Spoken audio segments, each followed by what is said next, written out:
Okay, this is concept 46. In this one we are solving logarithmic equations.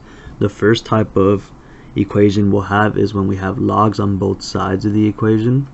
One thing we haven't talked about specifically is when we have the log base b of a, that's equivalent to b to the x is equal to a. Now if you notice that our base is always positive, so there's no way that I can take a positive base to some exponent and then get a negative value. Okay, this is a key idea that we're gonna see in these examples here. Okay, and this ties to one of these properties. The first thing we're gonna do is condense each logarithm. Then we're gonna use the one-to-one property. That means that if log base b of m is equal to log base b of n, okay, the same log and base, okay, therefore m and n have to be the same. And then solve and check for extraneous solutions. That's what I mean here. Okay, we can't have some negative a when your base is always going to be positive. Okay, so for the first one here, I have log base 5 of 5x plus 9 is equal to log base 5 of 6x. Okay, so therefore 5x plus 9 is equal to 6x. And then solve for x and you get that x is equal to 9. I subtract the 5x from both sides, x is equal to 9. Now we check to see that when we plug this in here, okay, we're not getting some negative value. So when I plug 9 in here, that's clearly positive. When I plug 9 here, that's clearly positive, so it is a solution. Number 2, I have log base 2 of 1 minus 4n is equal to log base 2 of 2n plus 43. That means these two are equal, so 1 minus 4n is equal to 2n plus 43. Let's see, I don't want to deal with any negative values here, so I'm going to add, I don't even know why I wrote 6, sorry, it's 4. So I add 4 to both sides and I get 1 is equal to 6n plus 43.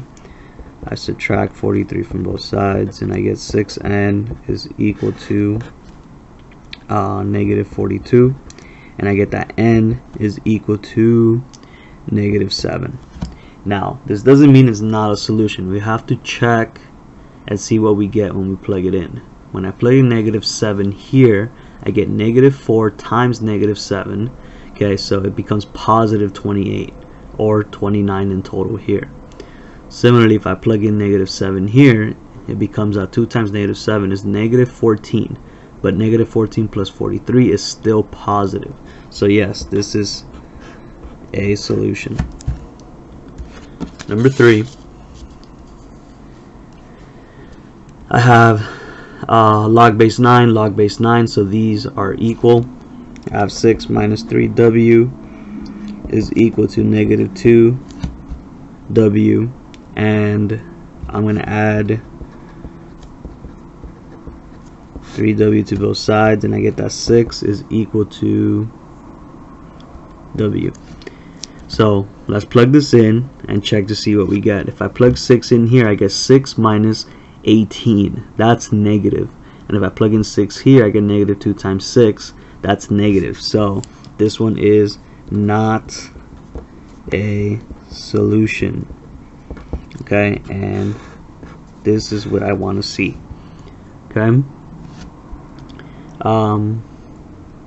next one, number 4, I have the common log, right? There's no base written, so it's base 10.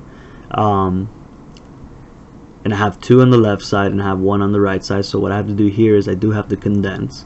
Okay, log of y plus 5 plus log of 4. So this is multiplication. I'm going to multiply 4 into 4 times y plus 5. So I get log of 4y plus 20 is equal to log 72. And then now I have common log, so 4y plus 20 is equal to 72. 4y is equal to 52. And then y is equal to 13. and when you plug in 13 here, okay, clearly it's positive, so yeah, it's a solution. Number 5, I do have to use my properties here to condense, so I have 3 times log 7 of 4, so I can make 4 to the third. 4 to the third is 64. So I'll show the step here so students can see what I'm talking about. And then here, this does not become 4a over 8 because it's a parentheses. It is 1 log here. Okay, so I have log of 7, 4a minus 8. Same base, so 4 to the third is equal to 4a minus 8. 4 to the third is 64. So 64 is equal to 4a minus 8. When I get 72 is equal to 4a. And when I divide here, I get that a is equal to 18.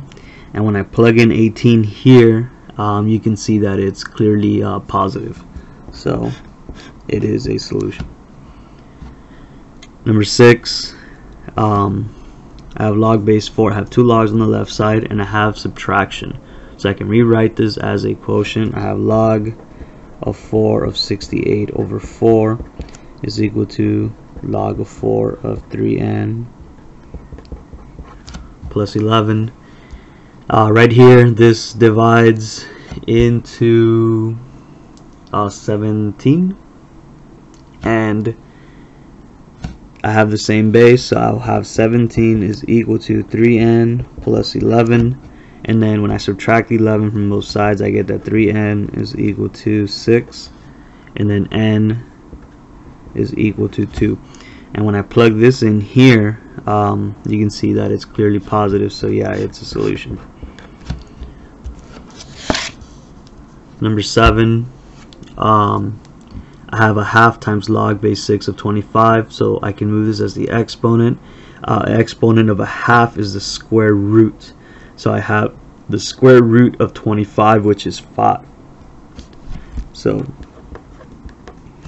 25 to the half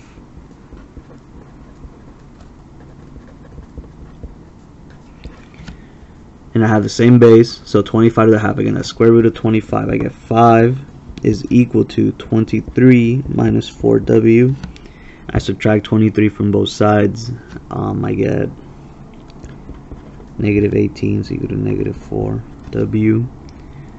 And then if I divide, I get 18 over 4, and then that's equal to 9 over 2. And if I plug in 9 over 2 here, you get 36, but 36 divided by 2 is 18, so yeah, it's positive. So this is a solution. Number 8, I have 2 logs on the right side, so I can move that 2. This 2 here pertains to this one, so I have 6 squared minus log of 3 of log base 3 of 4, so I can rewrite this as log base 3 of 6 squared over 4, and I have log base 3 of 2p minus 5. 6 squared is 36. 36 divided by 4 is 9, sorry. So I have log base 3 of 9 is equal to log 3 of 2p minus 5. I have the same base, so I can say 2p minus 5 is equal to 9, and then 2p is equal to 14, so p is equal to 7. And then when you plug in here, you'll see that it's positive, so it's a solution.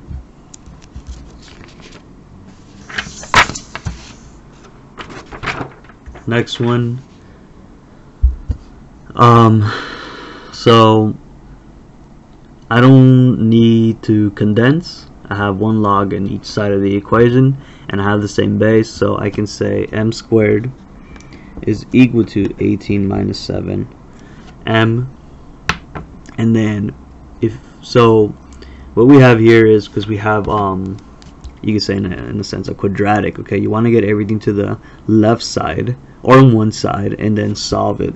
So m squared plus 7m minus 18 is equal to 0, and I can just move everything to the left side, and then I can factor this, so I get m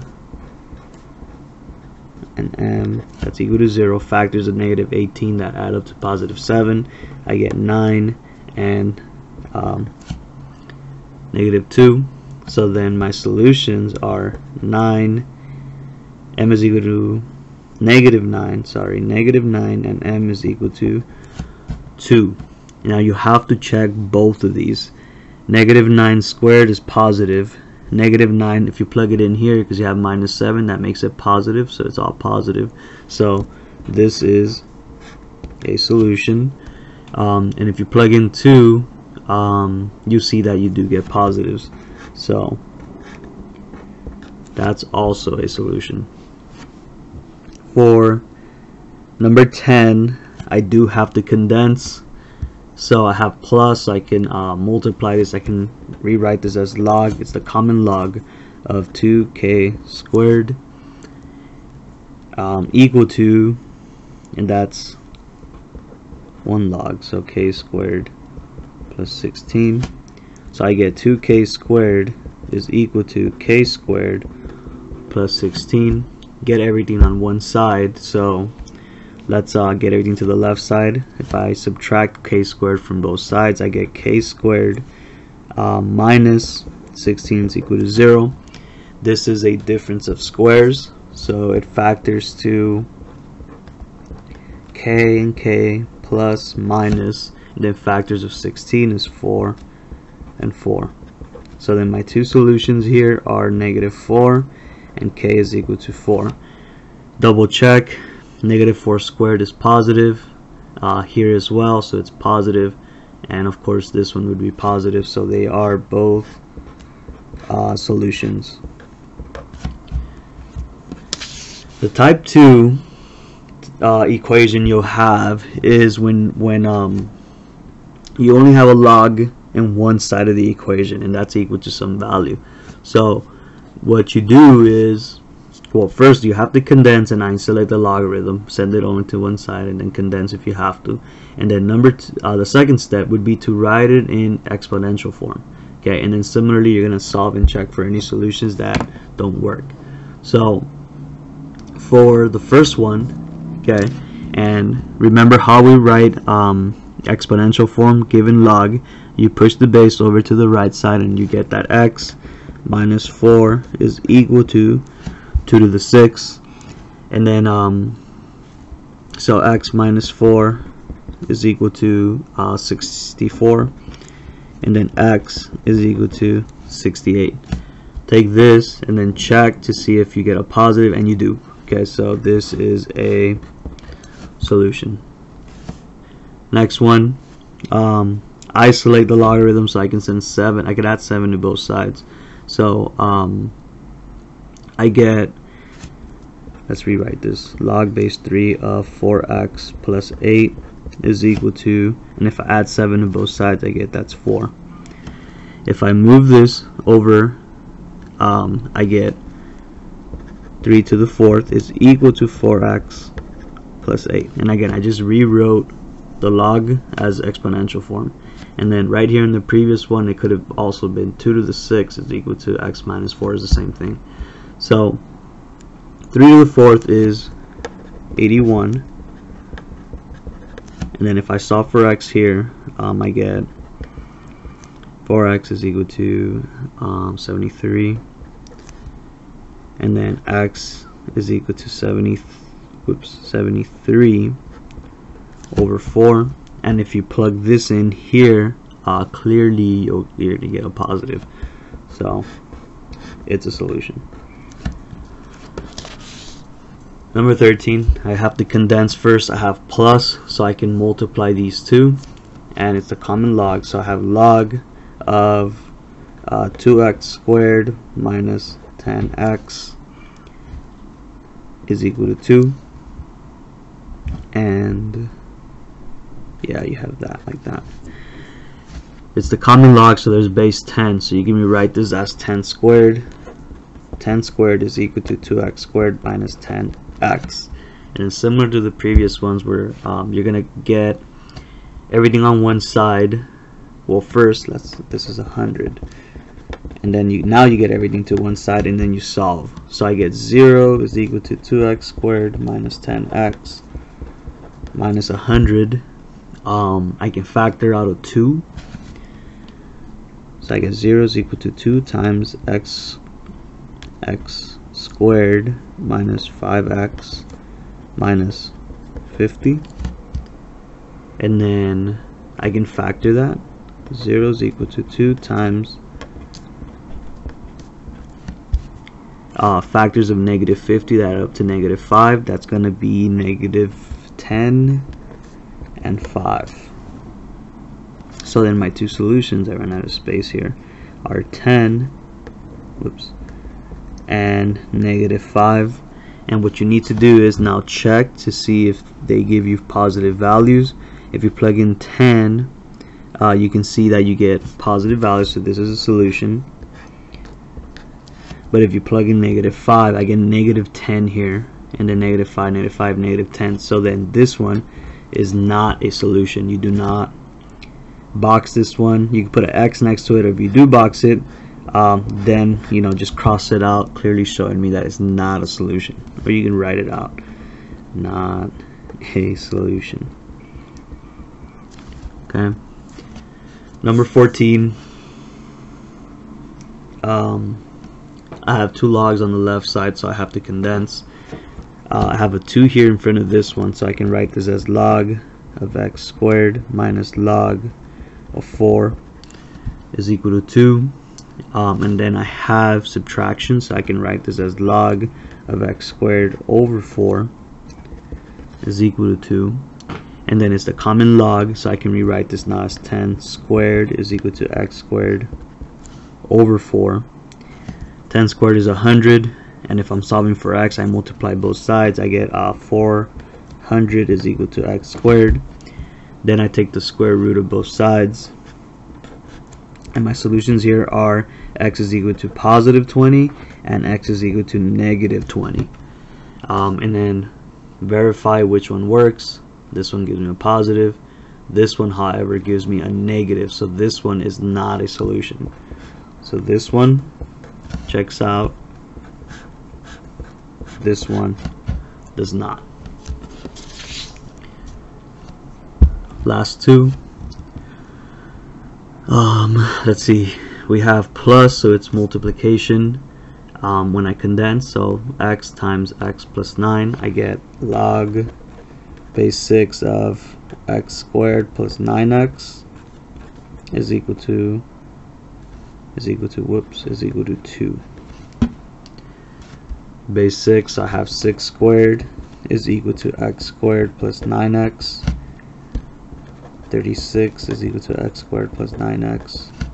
And then I subtract 36 to get on the right side. I get 0 is equal to x squared plus 9x minus 36. And then if I factor this, I get x and x, and then negative 36. Factors of negative 36 add up to 9. That would be 12, positive 12 and negative 3. So then my two solutions are negative 12 and positive 3. When I plug in negative 12 to this one, I get a negative, and of course I get a negative here, so then this one does not work. But when I plug in 3, of course I get a positive, so this one works. For 16, last one, I can write this as, and I have positive, so I'm going to be multiplying x with x minus 3. I get x squared minus 3x, that's equal to 1. And then it's the common log, so I have 10 to the 1 is equal to x squared minus 3x. 0 is equal to x squared minus 3x minus 10. Again, I passed I passed the 10 over to the right side, and then I can factor this. Factors of negative 10 that add up to negative 3 would be negative 5 and positive 2, and then x would be equal to 5 and x would be equal to negative 2. Check. 5 gives me a positive, negative 2 however gives me a negative and a negative there, so then this one does not work, this one works. And that wraps up concept 46.